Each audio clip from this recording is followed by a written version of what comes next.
lot, and I've enhanced my matrix system. So I'd like to thank you all for your rapt attention, and now I'll return back to our fearless leader, Kevin. Thank you very much, and goodbye.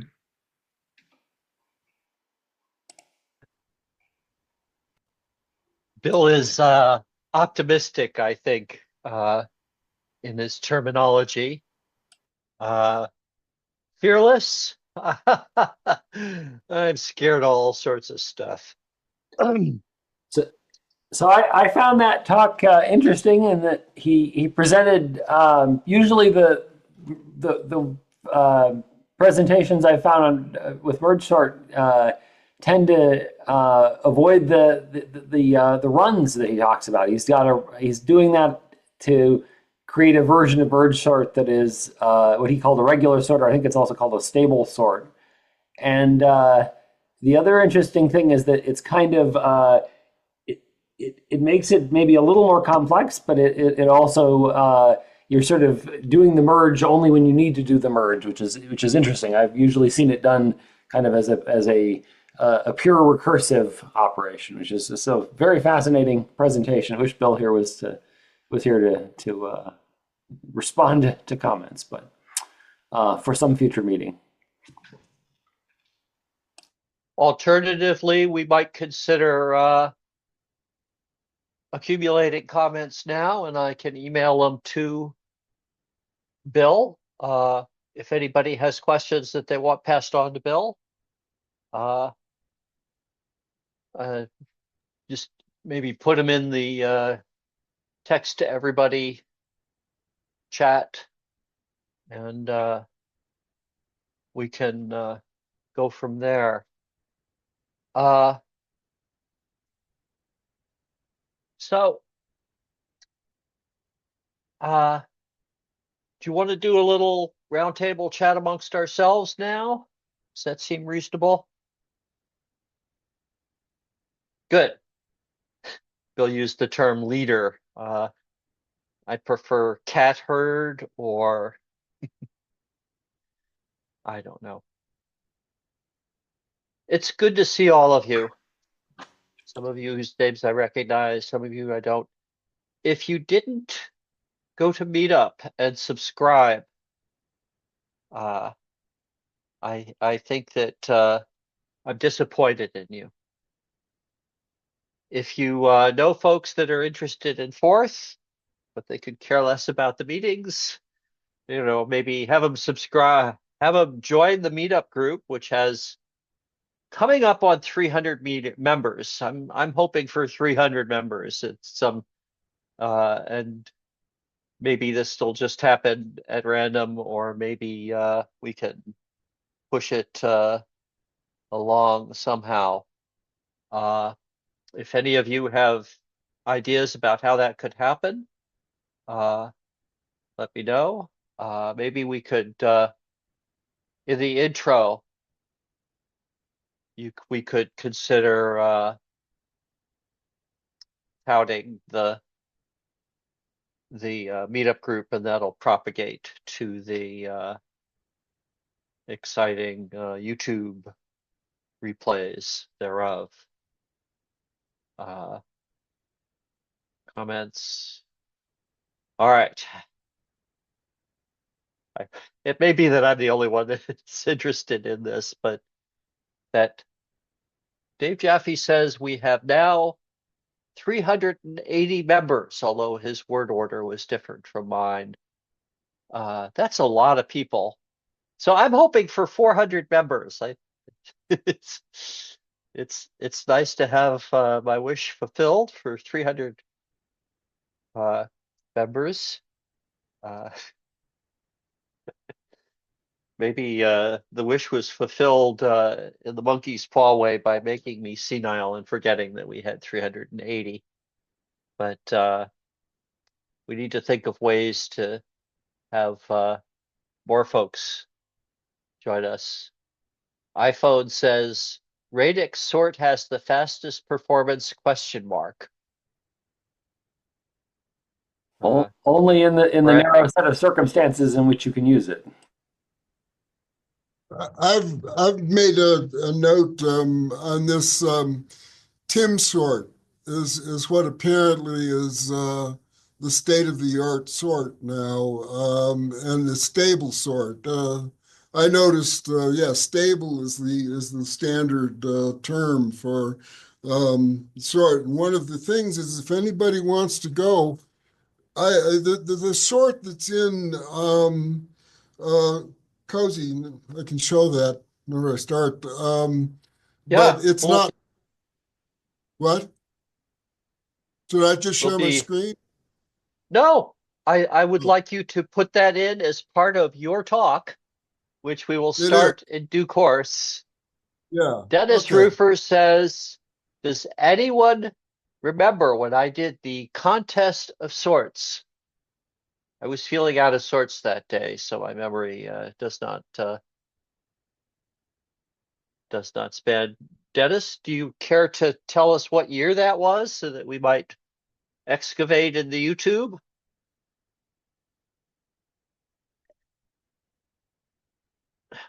Hang on. Yep, audio. My memory is part of my problems that I've had. My memory's gone. I've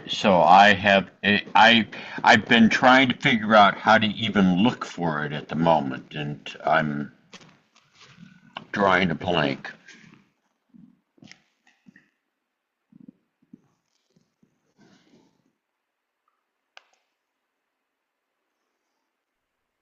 Well, the first thing I would do is ask others to help me. The second thing I Well, would do that's what is I go to did. the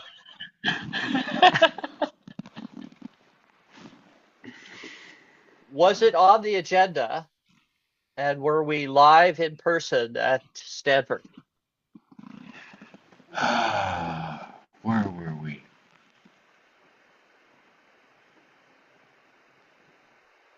I don't remember. No, this is my problem. 5 minutes from now, I might remember, but no, I don't remember right Were now. you were you standing up giving a talk at the front of the room? I think it was Stanford, yes, is when we did it was very early on, but no, it couldn't have been. No, it wasn't that early. I think we were in Stanford. Was it recorded? Was it in YouTube It days? would most likely have been just in fourth dimensions. There's a possibility that in fact, I'm pretty sure it was all paper. Or I think not. fourth dimensions evaporated before we got to Stanford. I think we were still at Cogswell College, which is right down the road from Spacely Sprockets University. Yeah, and I can't remember. But we did this. I did this. It's not the same thing as describing the sort algorithm, but measuring the time of them, we've done. And it's not a bubble sort. Bubble sort is way. It's all of these are way too slow. You have to do the way they do a sorting machine. IBM did sorting machines. They have bins. The radix, that's the radix sort where you're thinking of, where it's the bins and you do some number of passes and so on. Yes, and that's pretty much the fastest. You know, Bill Ragsdale has joined us, so we can ask Bill Ragsdale questions. And then he left. Oh, there he is. Hi, Bill. Yeah, yeah, I'm here. We're at Starbucks for coffee. Your talk was very well received. Everyone gave it due applause. Thank you so much for presenting. If you consider doing more sorting algorithms in the future, why not try the heap sort from Travis? And the answer to that is Bill has had enough sorting to last him a good long time. I found this, if I can sort in like 100 milliseconds, seems like that's fast enough. Yeah. 100 milliseconds. Bill, I had I've actually found a way to take it from 100 milliseconds to 90 milliseconds. That would be fantastic to save 10 milliseconds. Well, the reason why for a Zepto script, I adopted the heap sort was not just speed, because it's not the fastest of sort, but the fact that it requires constant stack space and it requires no separate working space, which in limited memory is very important characteristics. The only big downside to it is that it's not a stable sort. Yeah. Well, that's good. There's another one called Tim sort. I think it's called Tim sort by a guy named Tim. It's used in Python, and it has some attributes which I don't quite understand, but everybody loves the Tim sort. So, Bill, anyway, yeah. You said that you had one sort that was too fast to measure with 10 items to sort. Is there some reason you couldn't just put it in a loop and sort the same 10 things 10 times or 100 times or 1,000 times? Oh, sure. Yeah, I could certainly. It was just less than 1 millisecond, and my measurement can only go to 1 millisecond. So I thought that's fast enough for me. And that's for if you're only sorting 10 items. And I think with 100 items, was that was like 5 milliseconds. So again, yes, but there's the point I'm making is that there's a difference between too short to measure or didn't bother because it just didn't interest you to know. It's the return. It's ROTEI, return on time and effort invested. Exactly, precisely right. Yeah, there are certain things about. I found one. I literally dreamed fourth code. So I was laying in bed last night at 3 or 4 in the morning, and I'm literally dreaming fourth code. And I found a way to save 10%, so I could improve that sort by 10%. Which anyway, so that's about it. I'm working on other projects, and I just wanted to have a good sort in my hip pocket. And so far, the merge sort is it. But I'll go back and look at the heap sort.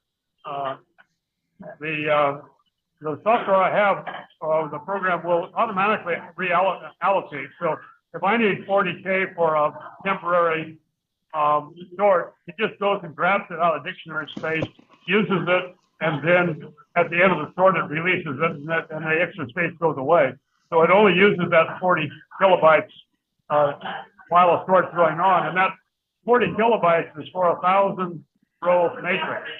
Anything under 1,000 rows, of course, is only 10 or 20 kilobytes. So anyway, that's all I got. I better quit now because I'm at a Starbucks and I don't want to be bothering everybody talking. So just want to check in and say hello. Thank you, Bill. Thank you for the content. Back to net control. Thank you for the content. And your net control. Thank you. Bye-bye. Yes, I was going to change my my name in Zoom to Cat Herder, or alternatively Program Chair Actual, but thought better of it. It's not clear to me how long it would take me to find how to change that, and then afterwards would I be able to change it back. I'm sure changing it is easy, but changing it back is difficult because that's the way life is. If we're chatting, Brad, what is that background you use? I've been wondering for. Oh, that is it is a variant on one of the fourth haikus that was my favorite. I can, Was it one of yours or one of somebody it was one of else's? mine. It was actually I'll say it was probably the first haiku that I made that that convinced me that the concept would work. And so here I can flash that up. Just multiple quantities. Fourth, Yeah. fourth on a square array or a rectangular array. So here I can do a quick, since we got a little extra time here. I'll do a. So it one of the this was actually one of the earliest ones I put in there. I thought, oh, this is this is a an interesting thing, and it's a very, it's just a kind of a combination of sine curves and some divides and a max operation, and this is this is I put this in, and it was it's actually not a proper haiku in terms of 575, but it's a very small function. And then this I got the idea that I wanted to use it as a background, and so I made a variation on it where I just did some manipulation of it to kind of adjust the colors so it was a more balanced background. But it's the same, it's the same underlying haiku, and then with that transformation on it. So that's the story of my background. Yeah, I was wondering whether they were pure sines or had more harmonics in there. Yeah, well, it's just a mixture of signs. There is a clipping with Max in here for some reason. I don't honestly. Let's see, I guess we could decompose it. So if you strip off this part, let's see, that gets you back to the original thing, and then this part I think is all just adjusting the. Oops. This last bit is just adjusting the brightness and swapping the channels. And then, let's see, so then some of this is, let's see, what does this do if we drop it? Then, Did you turn off the sound? oops, I bumped the wrong button, yeah. So that, yeah, let's see. So that's, oops, I'm pushing the wrong button. But yeah, there's different periods. If we change the period in here, what does that do? Ooh, right, versus... So it's just some weird mix of the two. And I think in the blue channel, let's see if we just drop the blue channel. I don't know, even though, is it the last two? Drop, yeah. So if we just look at one channel, I don't know, I guess it's got this interesting bit at the bottom from across all of them. And I think that's the result of, I just kind of smashed together some pretty arbitrary operations, including this two dupe. And I think what's going on there is that you're getting a divide, so you're getting kind of stuff that's kind of hitting kind of turbulent stuff. So yeah, I like it because partially because I don't fully understand what makes it tick, and it sort of looks like something physical. And so that convinced me, oh, you can have a short haiku that does something interesting.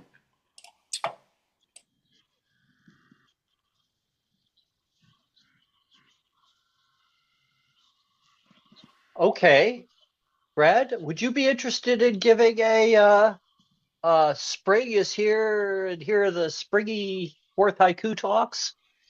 Or have Sure. you? You're thinking for next time? Yeah. I'm thinking next time, but yeah, I'd be happy. If we wait till May, it might be one of those things that we are doing spring in the offing of summer. No, I can shoot to do that next time. That's an easy. It's been a while since I've taken an inventory, so. And the great thing is folks contribute to it now and again without my looking. So sometimes I'll not look for many months and then notice somebody's added something cool. So Ken's raising his hand. Ken, you don't need to raise your hand. Just unmute and start blathering. Why should you be any different from the rest of us? Okay. I was going to tell you a bit about what I've been up to. I've been researching probably a well-known machine to some of you of a certain age, which is the DataPoint 2200 terminal, which came online first in 1969. And basically, this terminal had a processor made entirely out of TTL. And it was the instruction set and architecture of that processor that ultimately became the Intel 8008, the 8080, the Z80, and everything with x86 in its name. So I thought as a sort of mental exercise, I'd go and I'd have a go at least simulating the DataPoint 2200 processor using an online simulator. And I'd just like to share one of my screens, if I may, just a second. Oops, this one, I think. Can you see that?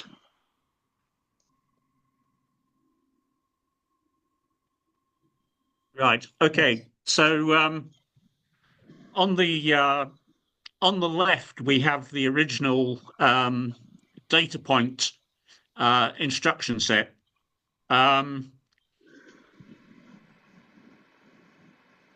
You've got a lot of I/O instructions in this salmon pink color because they had to drive deflection coils and read keyboards and work printers and run modems and all sorts. In the middle, you've got the 8080.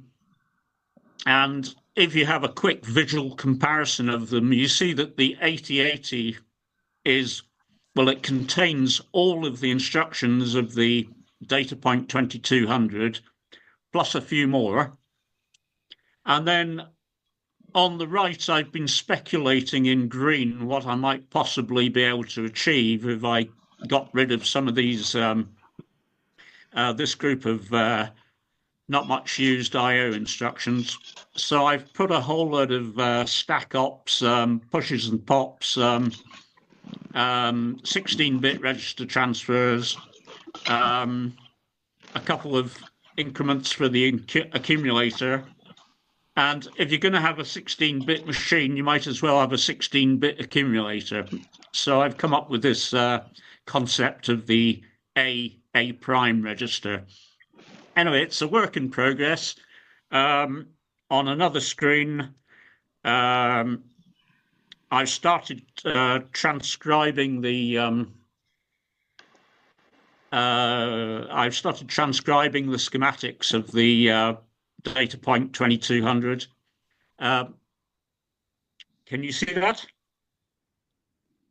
Or am I sharing the wrong screen? Hang on. I can see a schematic. That's the one. Yeah. So this is reducing it to a rat's nest of TTL gates in an online simulator. Anyway, that's what I've been up to, and if there's any questions, I'll gladly answer them.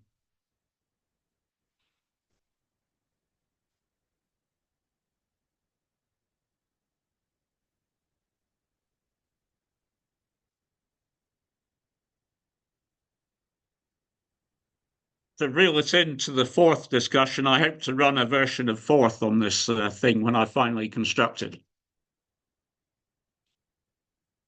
Was it Fagin or Fagin that did the Z80 for Intel or something, or is this even a precursor to before that? It was an Italian guy who did the Z80. Yeah. Okay. So Fagin turned up in the late 60s at Intel, and he was basically a silicon process chemist, and he devised the self-aligning silicon gate, I believe, which made much higher densities of transistors possible. Fagan went on to do the Intel 4004, and then ultimately he left the company in the mid-70s to do the Z80. But this this design was made by a little company in San Antonio, Texas, and it predates the even the 4004 by a good 2 years.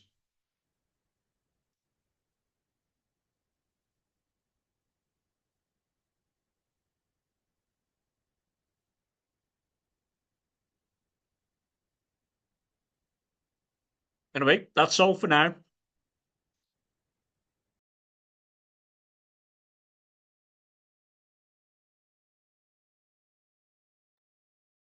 Thank you, Ken.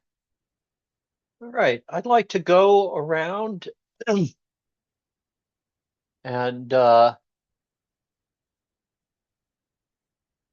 everybody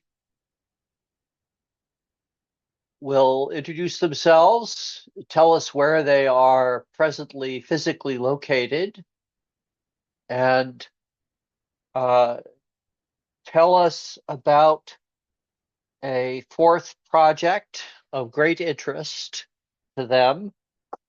It need not be anything you know anything about other than the name or a few scant details, or who did what to whom. You don't have to have participated in it. It may be something off the space applications of fourth list, which may be on the fourth website. It currently was on the archive.org echo of NASA's page, but it was taken off of NASA years ago when the guy that was doing it, maintaining it, retired. And anyway, those are places to look for interesting old fourth projects. If you want to do a meta analysis and tell me another place to look for interesting old things that people did in fourth, like fourth dimensions or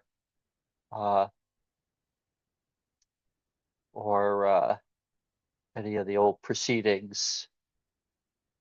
Is anybody aware of a digitized version of the Asilomar proceedings, the formal proceedings from Asilomar? Okay. The thing that I'd like to talk about, does anybody remember ATMs back in the days when they were pretty much just cash dispensers? I think that Diebold had hired Fourth Incorporated or some other pack of ne'er-do-well. Dave put up the fourth.org successes webpage. Anyway, back in the olden days, You the thinking software. of Europort? Are you thinking of Euro?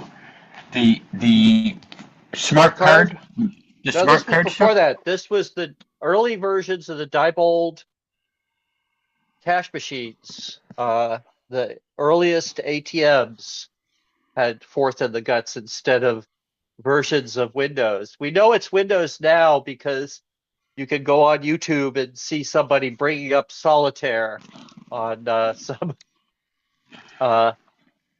some crashed cash machine, ATM machine in the wall of some bank. So they've gone over to Windows. It reminds me of Tektronix oscilloscopes In the olden days, they had a very nice embedded software system that they had run on their digital oscilloscopes. And then there was an era where they went over to Windows, which was great if you wanted to run solitaire on your oscilloscope. But in terms of actually making the oscilloscope usable, it was less than optimal, at least at the start. I think it got better later on, but it just goes to show you. So anyone else have a project that involved Forth that interested them? Well, I do. oh, go ahead. Brad? Yeah. So I keep meaning to do part two of a deep learn. You'll recall, I think it was over now a year and a half ago. I did a talk on deep learning in Forth. I was trying to duplicate some parts of using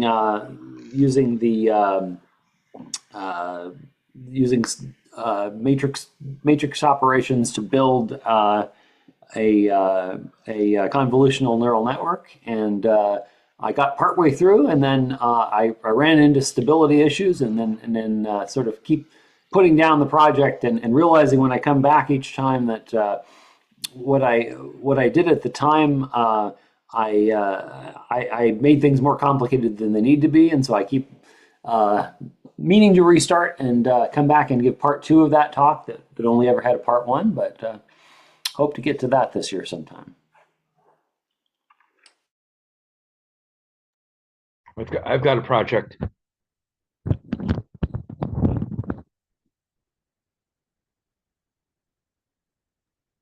Okay, we're in the just unmute and start blathering. Okay. We're not doing orderly or Okay. Way back, I obtained a Deck Talk speech synthesizer, and this was before PCs. This is I remember working on a version of Forth on in CPM, and the Deck Talk speech synthesizer was a really nice device. It had a couple of serial ports where you can control it, and more importantly, it interfaced with the telephone so that you can actually, with the right, software front end, you could call up, you can call up the Deck Talk and have it do something. So I used Forth to create an audio version of the projects I was working on. No, all the projects at the VA Research Center I was working at. So we had this journal that came out every 2 years, starting in like 80, 84, 86. And so what I did is I took all the information, put it into digital form, and wrapped a user interface around it so that somebody can call it up and using the touch tone buttons on their phone could navigate through the projects and listen to them. So that was pretty straightforward. So that was before the internet and even before PC. So I think it was like early 80s. I did that.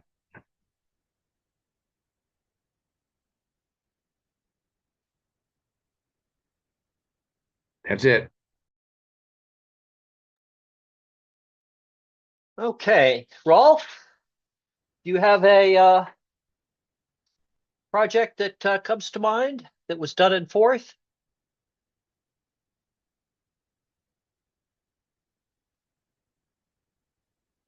All right, be that way. Travis, how about you?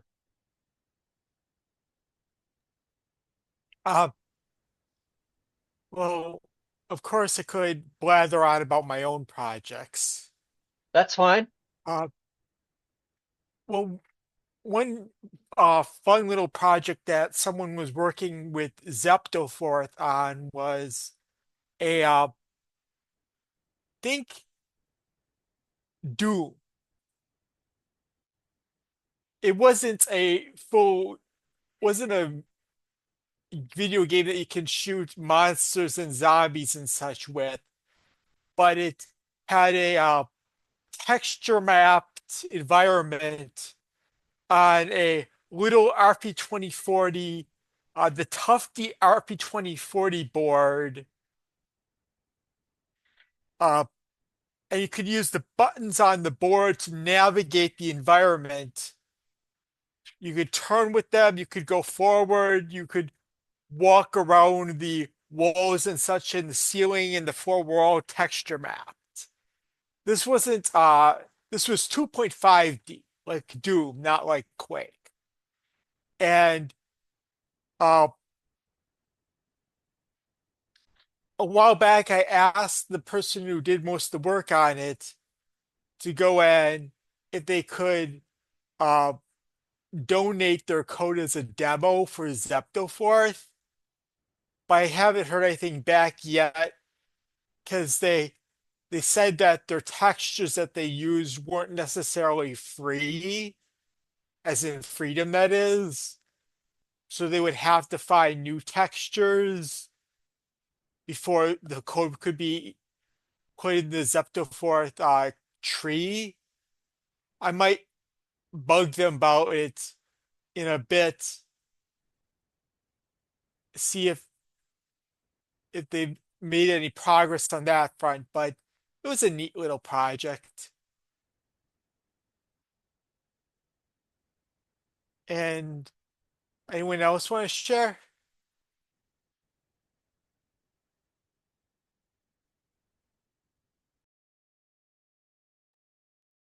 I got some more stuff.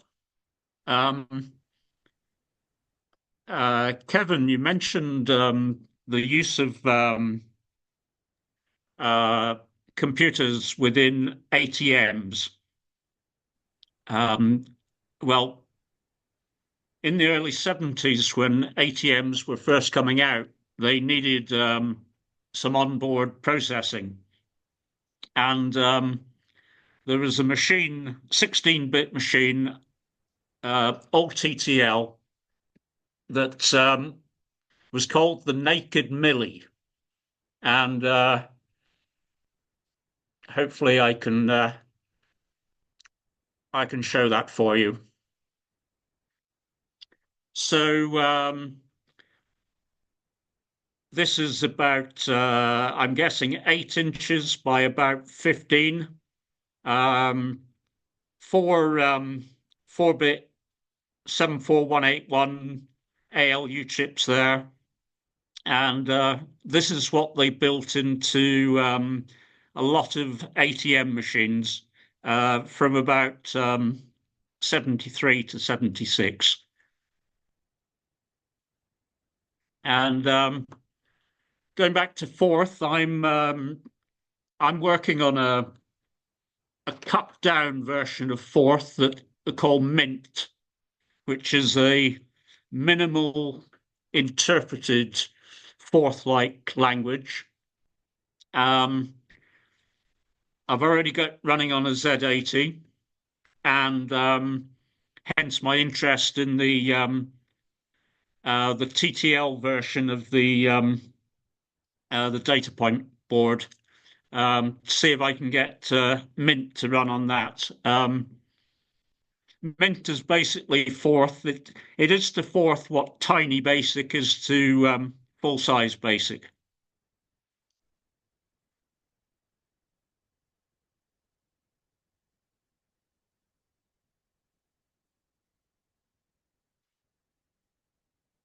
And I seem to, here we go, stop share. Definitely would love to see a talk on Mint. Yeah, I can do that. Do you want the 5 minutes or the full half hour, as they said on Monty Python? Well, I was thinking of a presentation, that's Yeah. Okay, that can be arranged. Oh, and Kevin, you also mentioned where in the world are we? Well, I am about 30 miles due south of central London. I live out in the villages. I've got green fields. I live in a small village with 2 shops, a church, a post office, a pub, and a primary school. So I'm in my rural idyll now.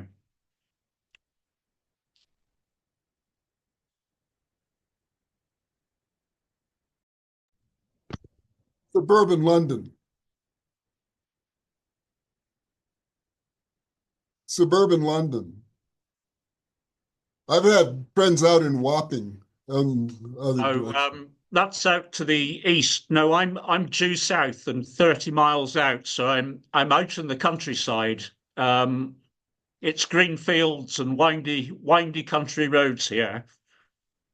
I'm sorry, I didn't mean Woking. Oh, Woking. Yeah, I'm not too far from Woking.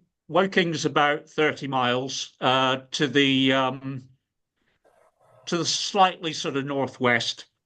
Yeah. Yeah, I remember a, driving Warren on the way out there. Some of you may have heard on the news that we had a huge fire in a substation yesterday that took out London Heathrow Airport for a day. 25 tons of transformer cooling oil decided to go up in smoke. So that caused quite a few problems yesterday.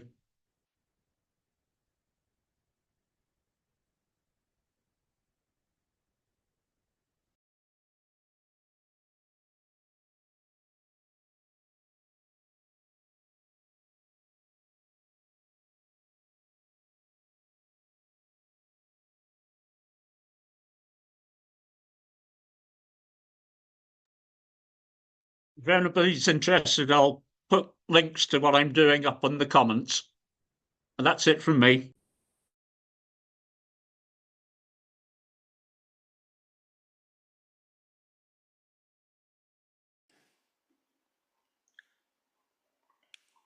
Kevin seems to have wandered off briefly. Oh, I see him moving.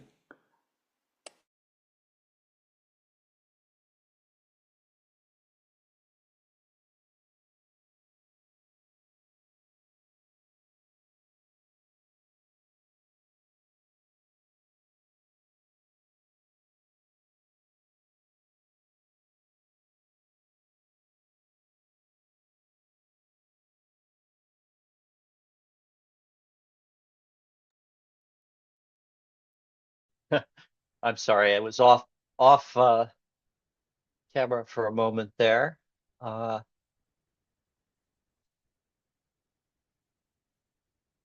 Joseph O'Connor, what's the most inspiring fourth project you recall? Interesting, inspiring. Interesting and inspiring. One I've Some worked other on. adjective. Not doesn't have to be anything you worked on. By the way, Okay. while you're thinking about that, take a moment to think about it. Yeah. I put in the chat a link to the list of Fourth Dimensions articles, which includes Dennis Rufer's Contest of Sorts. So if you're interested in that, we can assume you can go to that list, follow the link, go to that list, or just search for Google Challenge of Sorts or Contest of Sorts and Dennis Rufer, and that'll lead you to the Fourth Dimensions articles. I don't think that it seems unlikely to be from the dating of that there was any YouTube video, but maybe Dennis would like to reprise that next month. How do you feel about that, Dennis? I'm still looking for it. So Okay. Well, you can drop me a line saying bugger off or sure I'll do it. You decide which. but it's a binary choice, one or the other. Right. And if you want to do it in May or April, uh, in May, it could be maybe yes, maybe no. But we digress. So Yeah. Joe, Yes. have you Okay. had a moment to think? Yes.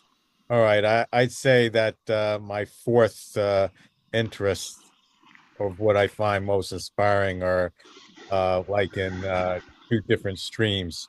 The first is using Forth as a special DSL for any application and getting into the nitty-gritty details of Forth, like um, meta compiler usage, things like that, or the structure of Forth.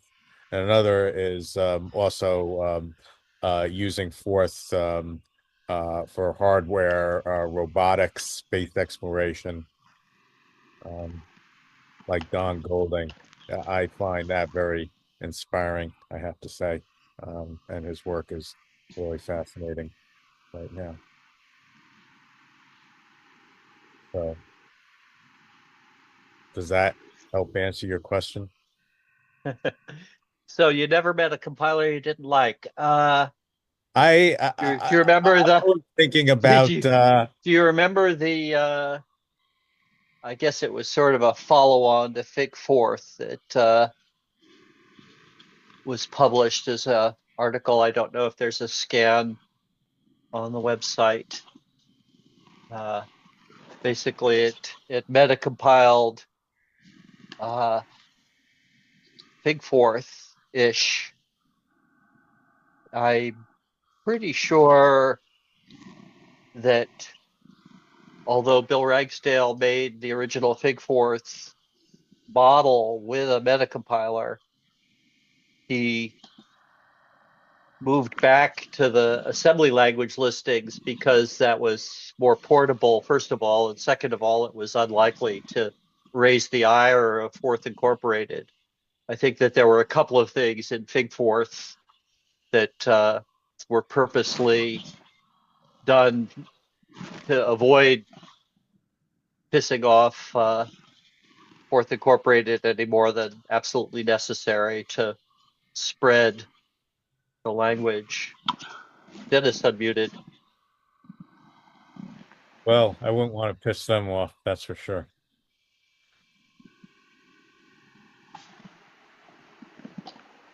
It reminds me of somebody I think on comp.lang.forth we were talking about a fourth day agenda, and he got very peeved because first of all, Fourth Incorporated was invited, and ugh. And second of all, Chuck Moore was speaking, and it's like, ugh. And What's wrong with Chuck? Doesn't everybody think he's great? I, don't get me. apparently this person didn't think that uh conference on Fourth should involve either Fourth Incorporated or Chuck Moore. Uh, Okay. No, the so worst I've seen is there was this one guy, he's a little bit trollish. I'm not going to mention his name, but he um thought Chuck could do a better job of documenting his uh um what he's doing. But um uh, people like Leo Brody, some people are good at doing, others are better at writing about or describing. I think Leo Brody fits that niche. He's done about as good a job as any of describing how Forth works. But I saw him speak once. I'd like to see him again. so does anyone else have a particular instance of a Fourth project that got them excited or impressed or stuck in their memory?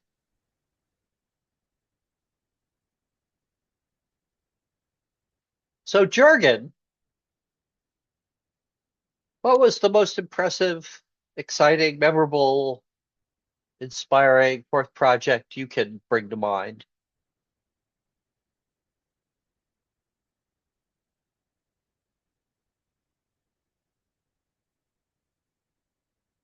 How about you, Richard? Richard Hare, Yes, sir. do you want to So, join us in Sunnyvale Armadillo Willie's for lunch at 12:30? yeah, actually, that would be nice. All Is it? right, Wait a minute, Armadillo Willie's, right? Sunnyvale, Sunnyvale, Oh, okay, not the okay, one, not the one in yeah, Los Altos that's closed. okay, fair enough. Yeah, actually, so I've been my day job has been keeping me busy at 66 hours plus a week, so not much extra energy. But my inspiration or what I'm very interested in is being able to implement a distributed controls architecture where the console is modified to support peer-to-peer communication. And I've looked around, I haven't seen a whole lot of material out there on that. But one of the things that I'm modeling what I'd like to do is based on the TI MSP 430, which has a protocol where if there's no communication on the serial bus, then the next byte that is received is assumed to be an address. And then the subsequent data coming after that must come immediately after the address and be, data for a packet. So it's kind of like a packet-based communication. And I think it'd be really cool to be able to put a Pico and a MSP 430 and a whole variety of microprocessors on a serial bus, and then possibly use like the Parallax P1 or the P2 as a router for those messages. Is this a software thing that's in the example code for the MSP 430, Yeah. or In is the in this the a in the hardware data thing? in the data sheets for the MSP, it's actually hardware. So it's really cool that on the MSP, you can implement this, or you can leverage the microprocessors protocol. So they have two different protocols on the MSP 430. One is they call it the idle bus, and the other is a 9-bit ASCII transfer, which basically allows you to set up an address bit for one of your ASCII characters or one of the characters that's sent. And it seems like that's more difficult to implement across multiple microprocessors because I think it would be challenging to modify the character format that's transmitted over the console. But it would be much easier to do a timing-based issue where your console just keeps track of whether or not you can basically with MeCrisp, I've modified MeCrisp to keep track of whether or not there's an idle time on the bus, and then it sets a bit that says that yes, this next character that's going to come in is assumed to be an address character. So you could have, in essence, you send packets of data, and it'd be interesting if there's already work out there on this, so that I'm not like rolling a new architecture, although that's part of the fun of the worth in the first place.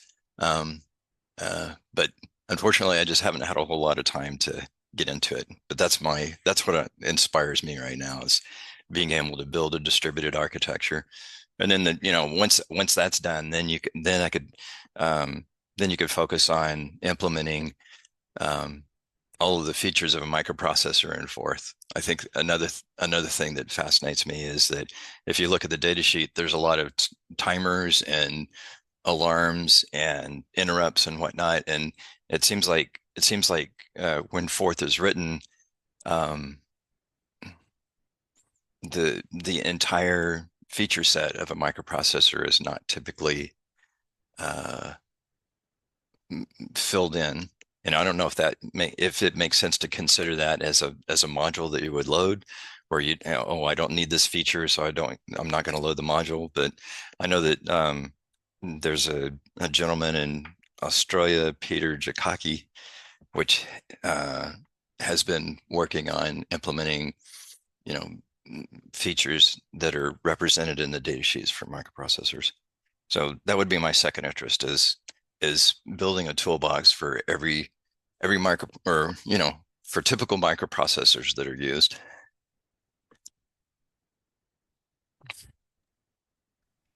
So Paul is asking in the chat, what are you sending like a token to execute a word? I gather you send an address to execute and some data that you wanted to operate on.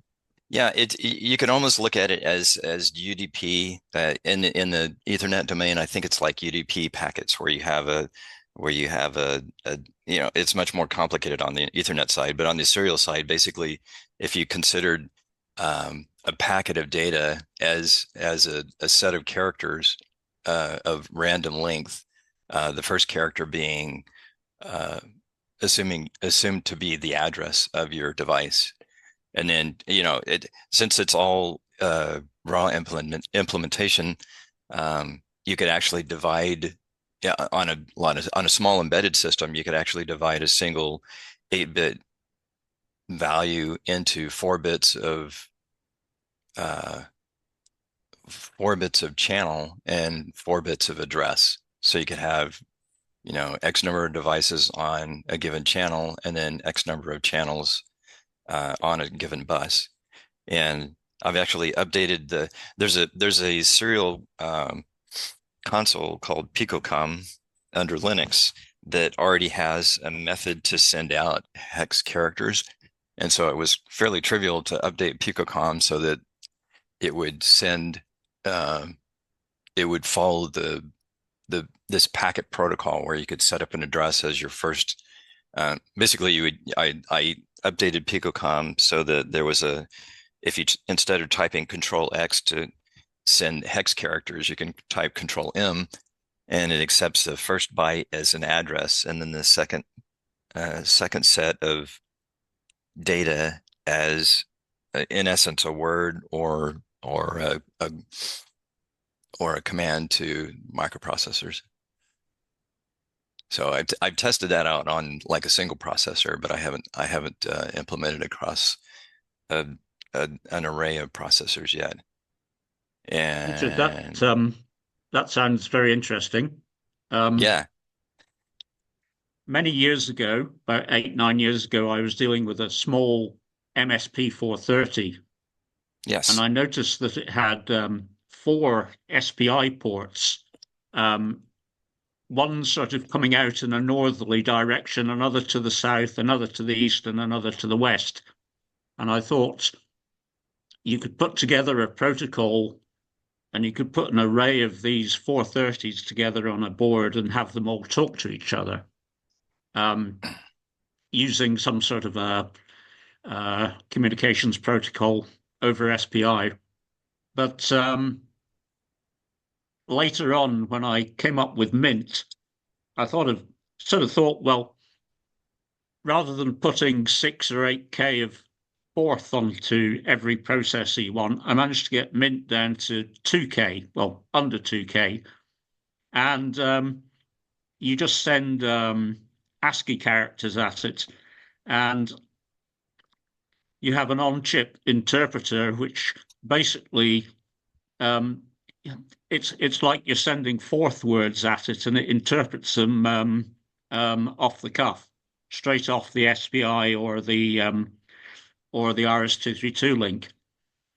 So Nice. You could take any processor, and Mint has also been written in C++, so you can port it to just about anything and try it out. And basically, Mint uses printable ASCII characters as tokens. So there's a high degree of human readability. And these packets need only be very short. With 30 or 40 characters in Mint, you can do a whole lot of useful processing, albeit interpreted 1 character at a time. So it doesn't have the raw speed of fourth, but I mean most chips have got UARTs on them that will do about 1 million baud these days, and Yeah. Yeah. SPI is way up there. So yeah, I'd like to have a chat, discuss some ideas at a later date. Yeah, that's really interesting. But I, the evolution of what I'm interested in here is that you could have a distributed processors across like a single device where one set of processors focuses on like navigation and another set focuses on maybe an arm that moves around and picks items up and places them in a bucket or something like that. So it would Yeah. be I think it would be enormously fun to be able to design that architecture and handle bus arbitration and handle interrupts. And I don't know, it seems like fourth is like the ideal playground for that kind of adventure. Well, there's always James Bowman's J1 fourth CPU. You could Yes. get quite a Yeah. few of those cores onto an FPGA, a small FPGA. Yeah. I also would be very interested in hearing about Mint. I was able to recompile Micros for the 430s so that it would handle some of the architectural testing that I was interested in. So it was nice that the tool chain was available and that the microprocessor wasn't so complex that it wasn't grokkable or understandable. That's another thing I like about the 430 as opposed to like the C3 microprocessor is super tiny, known to be very inexpensive, but from what I understand, the data sheets on it are tomes. Yeah, yeah. Okay, well, maybe we can chat online. I'll send you a direct message with my contact details. Yeah, thank you. And That's cool. anything that you'd care to present about that would be more than welcome. Drop me a line. Give me a Thank month, you. okay? Kevin, A month or two or whatever. yeah, Kevin, I've got a request. You mentioned that you had a whole bunch of archived Ting stuff, yeah? Some hardware that he left to us when he passed away. Any documentation? Yeah. There's some stuff that is on the website that Dave Jaffe scanned or had scanned. I mean, if you go there's back, something in particular you're looking for? Well, just that period, going back to the mid-90s when he and Chuck and Jeff Fock were very active doing their minimal instruction set computing. Yeah, he had basically fourth engine books that he published. Yeah. Fourth engines volume 1 through N, where N is some integer. That's right. It was a newsletter, I think, that he put out. Yeah. Yeah, that stuff, whatever survives, I think Dave would be the one to tell you what it would be remains unscanned and what is on the website. It'd be a great pity and a great loss to see that stuff tossed, as it were. Well,